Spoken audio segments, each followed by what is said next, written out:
আমাদের মন থেকে যে আবেগটা থাকে সে আবেগ আমাদের দিয়ে অনেক কিছু করিয়ে নেয় আর সেই আবেগই আমাদের অনেকটা পেছনে টেনে নেয়। আর আমরা যখন পেছন দিক থেকে সামনের দিকে এগিয়ে যেতে পারবো তখনই আমাদের জয়লাভ হয়। এর মধ্যে পড়ে থাকা ভালো নয়, সামনের দিকে এগিয়ে যাওয়াটা আমি শ্রেয় মনে করি। তোমরাও নিশ্চয়ই তাই।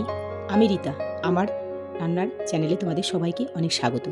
আজ আমি আমার পছন্দ মতো একটা রান্না তোমাদের সামনে তুলে ধরেছি, আর এটা হলো আমার শ্বশুরবাড়ির দিকে একটা রান্না। প্রথমে না আমি এইভাবে রান্না করতাম না আর খেতেও পছন্দ করতাম না, আর এখন আমার সেই জিনিসগুলি খুব পছন্দের। আমি এখানে যে শুকনো আমগুলো ব্যবহার করেছি এটা আমি বাড়িতেই তৈরি করেছি, আর এই আমগুলো দিয়ে রান্না করলে সত্যিই ভালো লাগে, তরকারির টেস্টটা অনেকটাই বেড়ে যায়। আমি যখন আমগুলো শুকোতে দিতাম আর ওর বাবা বলতো, তুমি কেন দিচ্ছ, এগুলো দিয়ে তুমি কি করবে শুকনো আম দিয়ে? গল্প করতে করতে রান্নাটা অনেকটাই হয়ে গিয়েছে। তোমরা ভালো করে দেখে নিয়েছো তো? এভাবে রান্না করো, অবশ্যই ভালো লাগবে। আজ এ পর্যন্ত, দেখা হচ্ছে নতুন কোনো ভিডিও নিয়ে।